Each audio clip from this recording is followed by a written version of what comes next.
পুরুষের অর্ধেক দিয়েছে তাহলে তো পৈতৃক ঠিক করেনি। সম্পত্তির। হ্যাঁ, ঠিক করেনি। ঠিক করেনি। না। আপনি কি এটা আগে জানতেন না? না। আচ্ছা, ইসলামের প্রাথমিক যুগে, যেটাকে আমরা জাহেলি যুগ বলি, হুজুররা জাহেলি যুগ বলে, অন্ধকারাচ্ছন্ন যুগ বলে, সেই যুগে বরং নারীদেরকে সমান সমান দিত।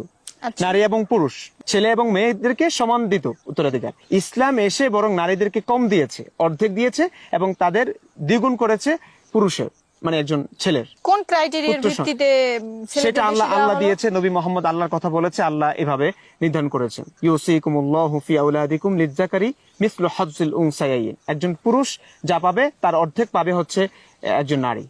তা আপনি এগুলো কি এই কোথায় বন্টনের আছে? সঙ্গে কোরআনে আছে? পবিত্র কোরআনে আমি কোরআনে সূরা আছে? নিসার 11 নং আয়াত তেলাওয়াত করেছি। একদম পবিত্র কোরআন, যেটাকে অস্বীকার করবার কিচ্ছু নেই। আপনি চাইলে আমি রেফারেন্স গুলো দেখাতে পারি। রেফারেন্স হচ্ছে সূরা নিসার 11 নং আয়াত, এবং অনেক হাদিস আছে, আপনি চাইলে সবগুলো দেখাতে পারি, আপনি যদি চান, যদি এত সময় থাকে। আপনি কি আমার কথা বিশ্বাস করেছেন?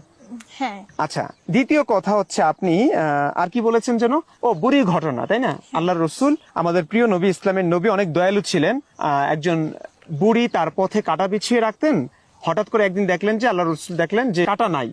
তখন ভাবলেন, যে চিন্তিত হয়ে পড়লেন দয়ার নবী, যে বুড়ি হয়তো কোনো অসুস্থতার কারণে এই কাঁটা দিতে পারছে না। সেই কারণে বুড়ির বাসায় গিয়ে তার খোঁজ খবর নিয়েছেন। হুম। গিয়ে দেখলেন যে ঠিক বুড়ি অসুস্থ। হ্যাঁ, অসুস্থ। তো তার সেবা শুশ্রূষা করলেন।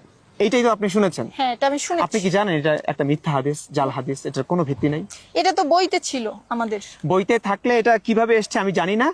হয়তো ইসলামের নবীকে ভালোভাবে উপস্থাপন করবার জন্য বিশ্ববাসীর কাছে এই গল্পগুলো মুসলিমরা বানিয়েছে। আপনি কি এই কথাটা বিশ্বাস করছেন আমার?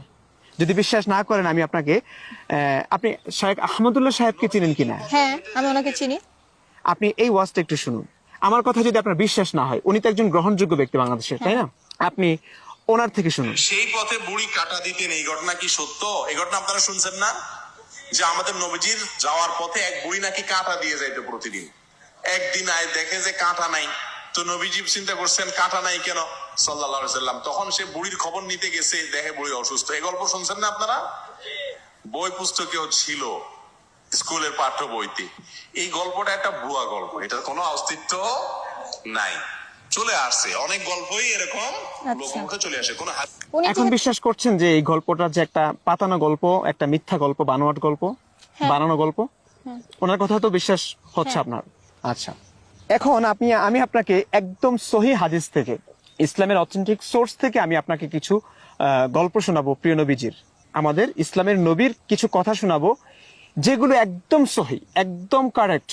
এগুলোতে মিথ্যা নাই, কোনো আলেম মিথ্যা বলতে পারবে না। আমি কি শোনাবো আপনাকে? হ্যাঁ। আপনি তারপরে বলবেন, আমি আপনাকে একটা প্রশ্ন করবো যে আসলে আমাদের